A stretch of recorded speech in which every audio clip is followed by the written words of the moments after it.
Cape Fear Museum of History and Science. Wonderful choice. Carlos to the Cape Fear Museum. It's a great choice.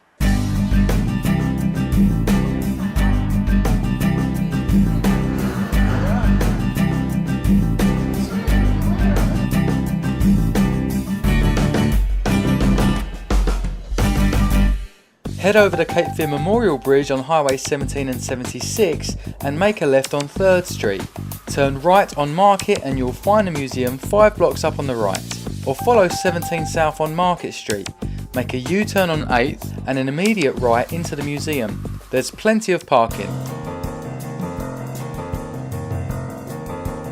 Welcome to the Cape Fear Museum of History and Science. Everywhere you turn in this place, there's an amazing story to tell. And we're going to need somebody that knows their way around this amazing place. Nobody better to do that than Jacob Rudolph, the Public Relations Specialist. How are you doing today, Jacob? Doing well, Colin. Welcome to the museum. Thrilled to be here. You ready to get started? Always. Carlos, please. So this is the giant ground sloth that was found just last week wandering around Front Street. Isn't that right? No, Colin.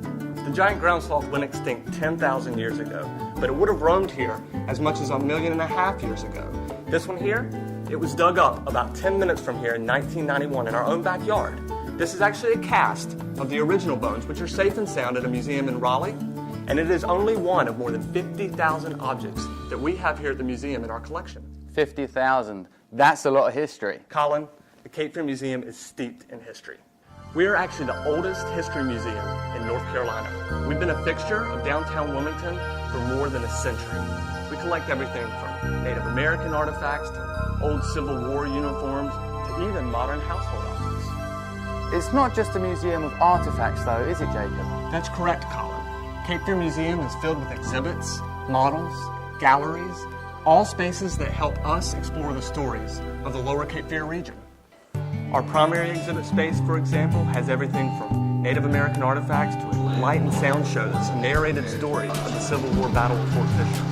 We have a segregation-era classroom, even a 1950s-era jukebox. We even have outdoor exhibits, like the Maritime Pavilion, which help us tell the stories of boating in the region. So the 1863 Wilmington Riverfront exhibit is permanent, right? That's correct. It's a permanent exhibit and quite a popular one. The museum also brings one-of-a-kind changing exhibits as well. And this exhibit, for example, is a changing exhibit about the history of moviegoing in the region. And it's the type of exhibit that you might find here at the museum, but you gotta hurry fast because our changing exhibits come and go. We like to keep things new and fresh, things for people to see every time they come back to the museum. Kids of all ages enjoy our Learning Center. The Learning Center is such a fun place. Every Saturday it just fills with families learning together, playing together on a history and science theme that changes once a month.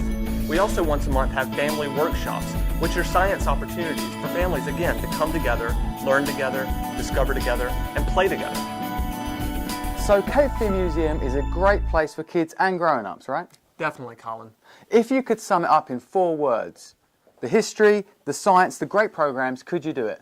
4 words it's a stretch, but I think I could do it. Go for it. Fun for all ages. Brilliant. There's plenty of history for adults to appreciate, but there are also lots of spaces for children to explore, have fun, and play, get their hands on the history and science. There's the Michael Jordan Discovery Gallery, which is a hands-on exploration of the environment and ecology of the region. And throughout the exhibit space, we have plenty of places for children and adults alike to get their hands on the learning experience and discover, play, and have fun. Thanks to Jacob Rudolph for showing us around the amazing Cape Fear Museum today. We've had a wonderful day, as always, when we come here. Bring the family, they'll love it. Check out all the important information at capefeartours.com. Just look at their profile page. We're off to another place now. Let's go check it out. So where to next?